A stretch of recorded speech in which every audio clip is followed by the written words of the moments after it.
What if the first person you meet in a new town is the one everyone warns you to stay away from?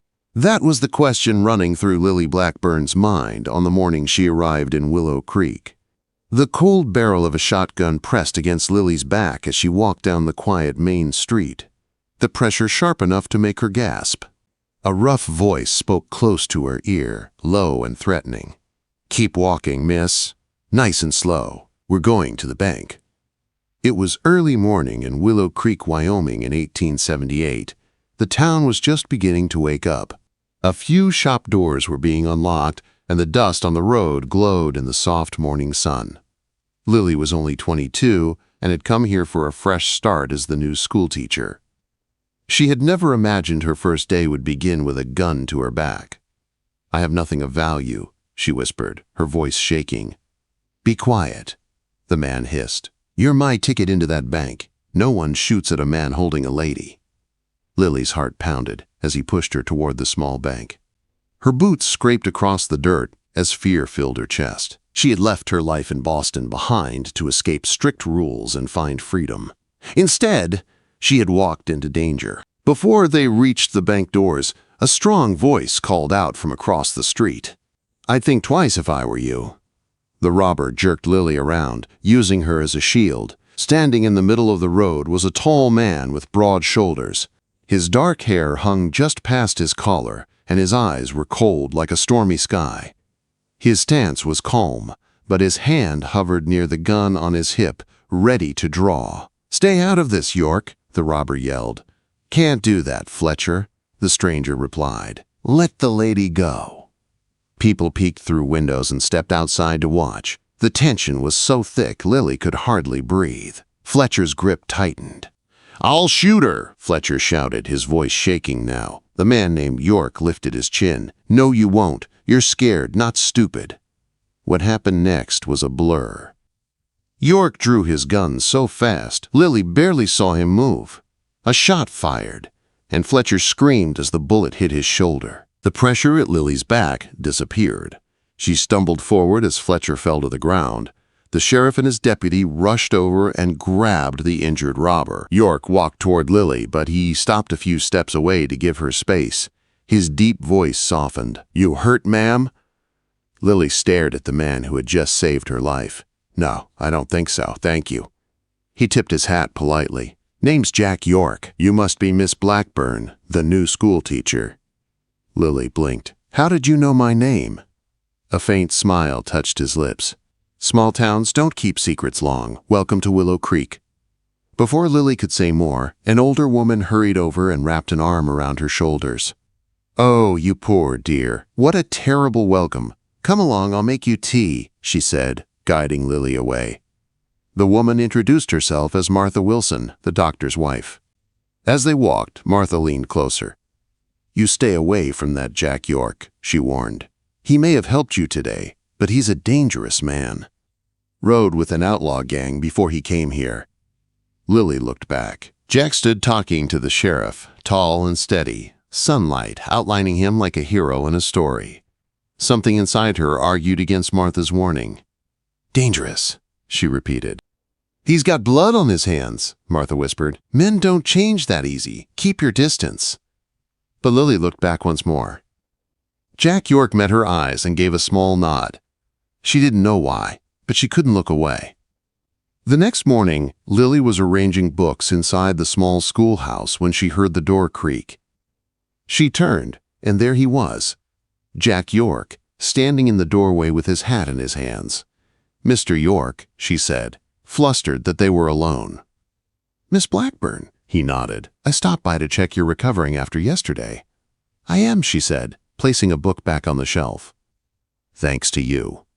He gave a small smile. Fletcher was all talk. Still, no lady should be treated that way. Martha Wilson's warning returned to her mind. Lily hesitated, then spoke honestly. "Mrs. Wilson told me you're dangerous." Jack didn't flinch. He stepped inside slowly, the soft jingle of his spurs echoing through the quiet room. He set his hat on one of the student desks and looked at her directly. "She said you rode with outlaws," Lily continued. "People love their stories," Jack said. Some are true, some are stretched. Is that one true? Jack was silent for a moment. I made mistakes when I was young, rode with the wrong crowd. I'm not proud of it. But I've been here 3 years trying to live right. Folks don't forget the bad, even when you're trying to do good. And they still think you're dangerous? Jack's eyes held a storm within them. Only to those who'd harm you, Miss Blackburn. The intensity of his gaze made Lily's breath catch. She didn't know him, but something in his tone made her believe him. I hardly know you, she whispered.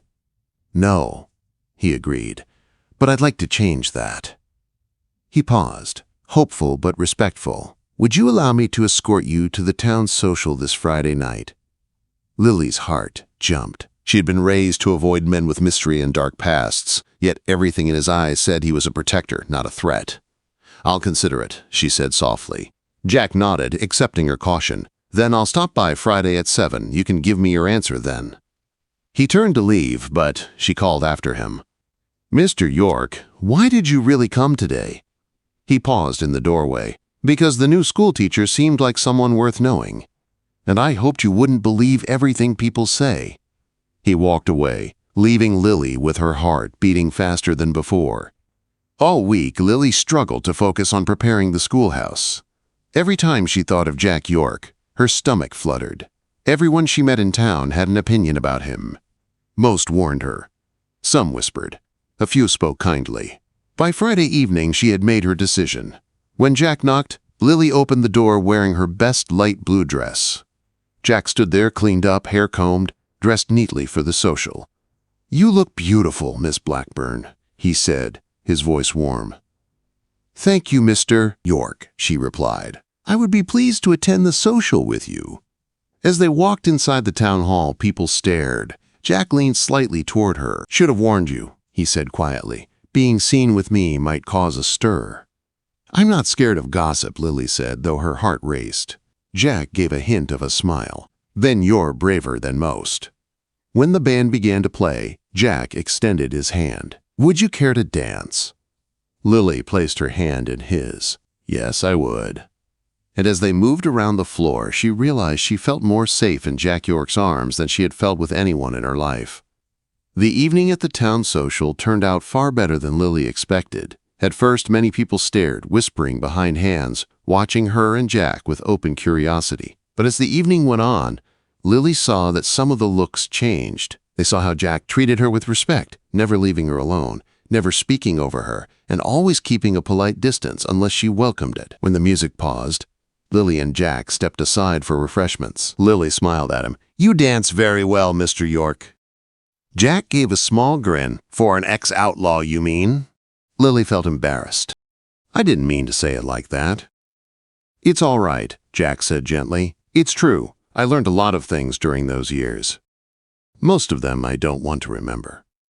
Lily wanted to know more, and even though it wasn't polite talk for a social, she asked softly, How did you end up with outlaws, Jack? He looked away for a moment, as if remembering something painful. My father died when I was 14. Mother couldn't keep the farm. I was on my own at 16. The Carson gang offered me work with horses. I didn't ask questions. By the time I understood who they really were, I was already too deep. Lily listened without judging. But you left. Quote, Yes, he said. Carson planned a robbery. A family was on that stagecoach. He wanted no witnesses. I couldn't be part of that. I helped the family escape and turned on Carson. He swore he'd find me someday.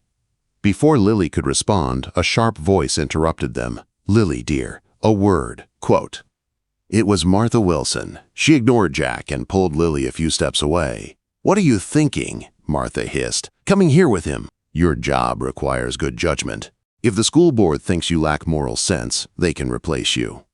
Lily felt her heart ache. He has been nothing but a gentleman to me. You don't understand the danger, Martha warned. He has blood on his hands. Jack approached again with 2 glasses of punch. Martha stiffened. Good evening, Mr. York, she said coldly before walking away. Lily sighed. She thinks being here with you might cost me my position. Jack's shoulders tensed. Maybe she's right. I shouldn't have asked you here. "No," Lily said firmly. "I won't let gossip make my choices for me." Jack looked at her with something like admiration. "You're a stubborn woman, Miss Blackburn." "I prefer principled, Mr. York." By the time the social ended, Lily noticed that several townspeople who had once kept their distance now offered friendly smiles. A few even came to speak with Jack. They seemed surprised to find him polite and calm instead of dangerous and wild. Outside, under the clear night sky filled with stars, Jack walked Lily home. When they reached her door, he paused. "I enjoyed tonight, more than you know." "So did I," Lily said softly. "But you should know something," Jack continued.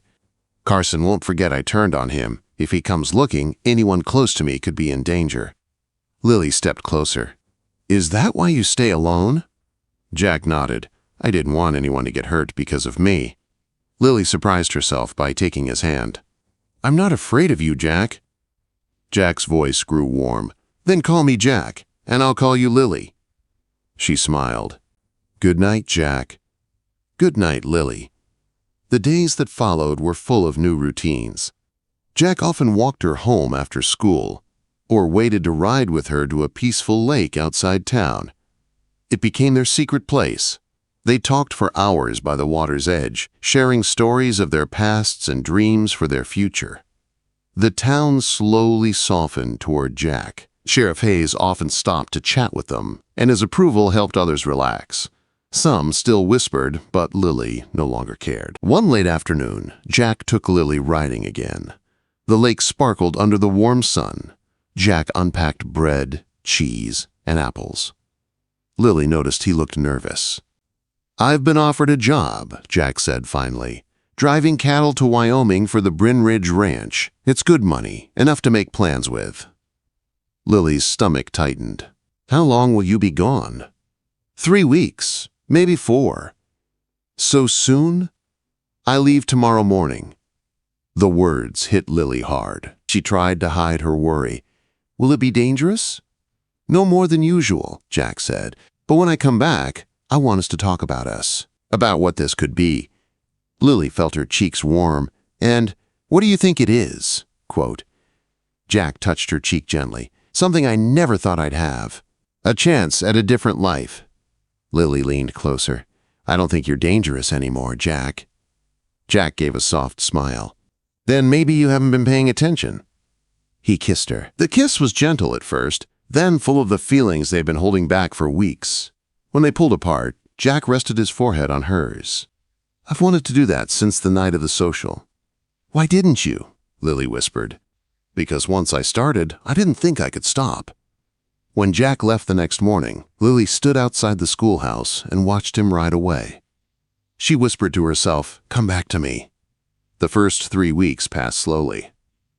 Lily taught her students, organized reading classes for adults, and planned a Thanksgiving celebration. Every evening, she marked another day off her calendar. Jack would return soon. She held on to that hope. But as the 4th week passed, with no sign of him, worry grew inside her. One afternoon, Sheriff Hayes came to see her. "Any word from Jack?" he asked. "No," Lily said. "Should there be?" "He finished the cattle drive," the sheriff said. "The ranch hands returned." They said Jack headed toward Cheyenne for supplies, but he never arrived. Lily felt cold. "What are you saying?" Quote, "There were reports that Lyle Carson was seen around Laramie at the same time." Lily's voice shook. "You think Carson found him?" "I don't know," the sheriff said, "but if he did, Jack might be in trouble." Days passed with no news. Then one morning the sheriff returned. They found Jack's horse wandering near Bitter Creek, saddle covered in blood. Lily gripped her desk to stay standing. "Is he alive?" "I don't know, they're searching, but it's rough country and winter is coming." After he left, Lily stared at the map Jack had drawn to the lake. Something inside her refused to sit and wait. She packed supplies, borrowed a gun, and left at dawn. She traveled for days through cold winds, snow, and lonely trails. She showed people the sketch she had drawn of Jack. Most hadn't seen him until she reached a trading post. "I saw him," the old shopkeeper said. "He was with rough men." There was blood on him. They headed north into the mountains. North, toward dangerous land. Lily thanked him and rode into the snowy wilderness. For days, she pushed onward. She slept under trees, in caves, anywhere she could stay alive. Fear followed her every mile, but love pushed her forward. On the third day in the mountains, she spotted a thin trail of smoke. A cabin. 2 armed men outside. And then she saw him. Jack. Moving slowly. Hurt, but alive. Lily's breath caught. She knew one thing. She would not leave without him. Snow fell softly as Lily watched from the trees, her heart racing at the sight of Jack. He was alive, but weak and injured. 3 men guarded the cabin, and the older one with white hair and cold eyes could only be the outlaw leader, Lyle Carson. Lily knew she had to act fast. She waited for darkness. The snow grew heavier, covering her tracks. Lily moved quietly toward the barn, her breath shaking in the icy air. She found a lantern and placed it near the hay, far enough from the horses so they would not be harmed. With trembling hands, she lit a small flame and stepped back. The fire would grow slowly, but when it did, it would force the men out. Then she hid behind a woodpile near the back of the cabin, gripping the revolver she had borrowed. Minutes crawled by. Lily prayed the fire would take. At last, the dry hay caught fully, and flames rose quickly. Horses cried out, kicking at their stalls. The cabin door flew open. 2 men ran toward the barn, shouting. Carson stepped outside, cursing as he saw the fire spreading. Lily slipped inside the cabin before he noticed. Jack sat tied to a chair, weak but awake. His face was bruised, and his shirt was torn, showing a bloody bandage. When he saw her, his eyes widened. "Lily, how?" "Quiet," she whispered, rushing to him. "I'm getting you out." "You shouldn't be here," he whispered weakly. "Carson will kill you. Go while you can." "I didn't come all this way to leave without you," she said firmly. She worked at the rope around his wrists, her hands shaking. One knot loosened. She tugged at the other. The door slammed open. Carson stood there, gun in hand, fury on his face. Well, well," he growled. "Look who we have here. The schoolteacher." Quote. Jack struggled against the ropes. "Carson, leave her out of this. She has nothing to do with us." Carson smirked. "I was about to finish with you, York, but now this is more interesting." His gun lifted toward Jack's chest. Lily didn't think. She raised her revolver and fired. The blast shook the cabin. Carson staggered back, shock in his eyes, then dropped to the floor. His gun slipped from his hand. For a moment, Lily stood frozen, the gun trembling in her grip. She had never fired at a person, but she had chosen Jack's life over fear. "Lily," Jack said softly, "look at me." She turned to him, and he held her gaze. "Untie me. We have to leave. Now." Her hands moved faster. She freed Jack just as the 2 guards ran back to the cabin. Jack grabbed Carson's gun off the floor.